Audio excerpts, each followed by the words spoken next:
Aha. Go duherukana icyo bita map the industry organization structure. Sibyo? Twarayisobanukiwe? Nope. Icyo yavugaga. Uretse. Usinzira meze bite? Umva. Uyu munsi nta munyeshuri nshaka kasinzira. Mukurikira ejo dufite amatest. Sibyo? Iyo mpamvu rero niwongera gusinzira nakuzana hano imbere. Sibyo? Chaka ninde wadusomera ubu busobanuro bwa organization structure nyine. Any organization structure ninde wadusomera definition ya What? Nakaza. Any organization structure is used to define how the employees of the company work to support their missions. Yes, their mission. Tumaze kubona icyo bita organization structure. None nuko tugiye kwiga icyo bita organization chart. Body of the governance. Finance. What? Bon. Icyo bita organization chart rero abanyeshuri bari gwino hano twaje gusinzira. Gwino igihe wahere vibes hasi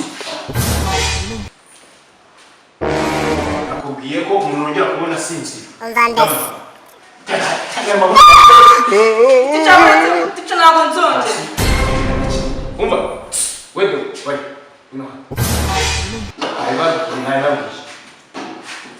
uko murumva bizagenda nababwiye ngo uyu munsi tugomba kwiga icyo bita organization chart kandi tugatanga kugeza ute tuyimenye. Sibyo? Tega rero ngo vuba sagera zamure byo gutadawe iteja yakuri munsi Hafa. uri kumubona se ahubwo wewe nawe hafi Ate bahani urugamba ruva mu ishuri nakwise umwarimu. Yesu!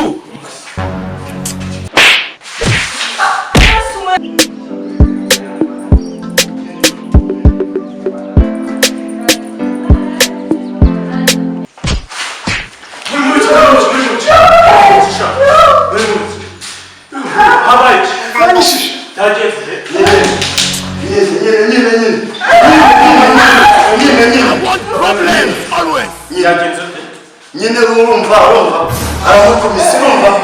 aramukubise none hamwe yari kumukubita mpita mvuga ngo ubwo ntabwo yamumubitana ariko rero twakundanaga na kera arashese twakundana ubwo rero ticaza nimwe nimwereke guca umutwe kugira ute okudahana ubwire master njyewe uyu munyeshuri adatashye burundu unyuze ubigishiriza uyu munyeshuri adahamaze kaye burundu gashoboka ese reka mubaze akabazo kuko ntabwo byemeye gukundana turakundana ariko ntabwo twari turimo baramukubise mu kigo cyanjye ninde ubaha amategeko mu byo nagutumye ibyo birimo. Niba musigaye muzajya mugakubita abarimu banjye mu ishuri fata ku kibaho.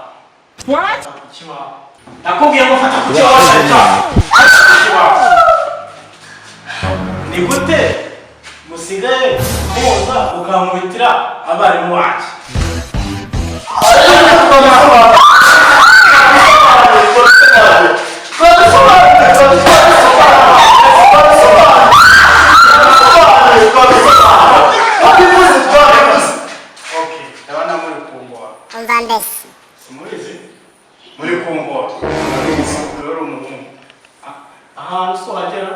Nope.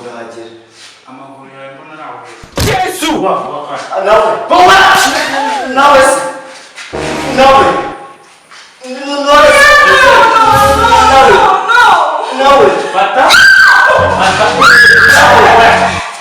Fata kuki. ugiye kuhabyina paka ucuranga. Narushye. Uri kumanuka nta nakubita. Narushye. Fata kujya.